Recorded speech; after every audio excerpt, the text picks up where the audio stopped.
Le Grand Matin Sud Radio, 7h-9h, Patrick Roger. Avant de retrouver Guy Carlier dans un instant, Guy qui va nous parler de maraboutage. On va s'arrêter dans Sud Radio vous explique sur les refus d'obtempérer. Dans beaucoup d'affaires, on entend parler de ces volte-face pour échapper à la police. À Toulouse, ce week-end, il y a un conducteur qui a fait 9 blessés, dont 2 graves, après justement un fameux refus d'obtempérer. Les statistiques données par le ministère de l'Intérieur, environ toutes les demi-heures un refus d'obtempérer en France. Nous sommes avec François Daoust, qui est professeur de sciences criminelles à l'université de Cergy-Pontoise, directeur du centre de recherche de la gendarmerie et adjoint au maire de Pontoise. Bonjour François Daoust.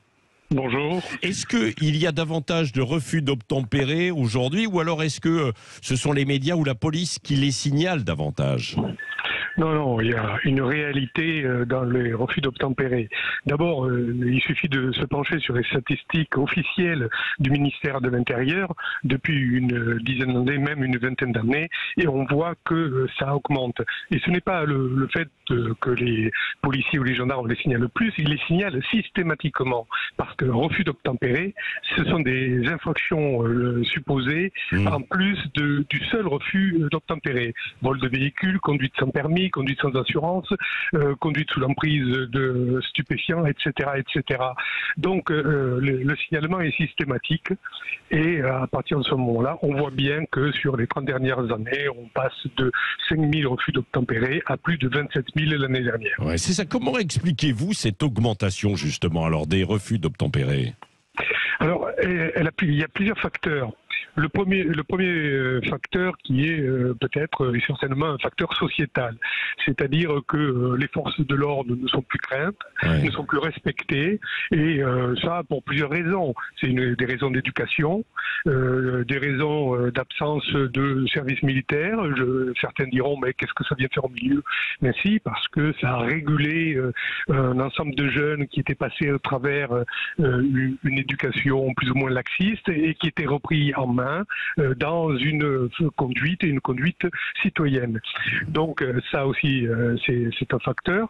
Vous avez la réponse pénale qui, bien que les textes soient là, que des condamnations soient prononcées, mais les condamnations prononcées étant très souvent au maximum de 1 an de prison, l'application des peines fait qu'en France, ce n'est pas exécuté.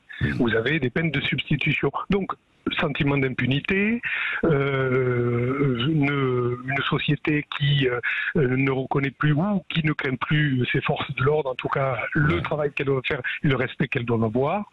Et enfin, il y a aussi la personne elle-même qui soit a trop bu et veut pas se faire contrôler, soit n'a pas de permis, soit a volé le véhicule, soit etc., etc. et encourt des peines aggravées si jamais elle était interpellée.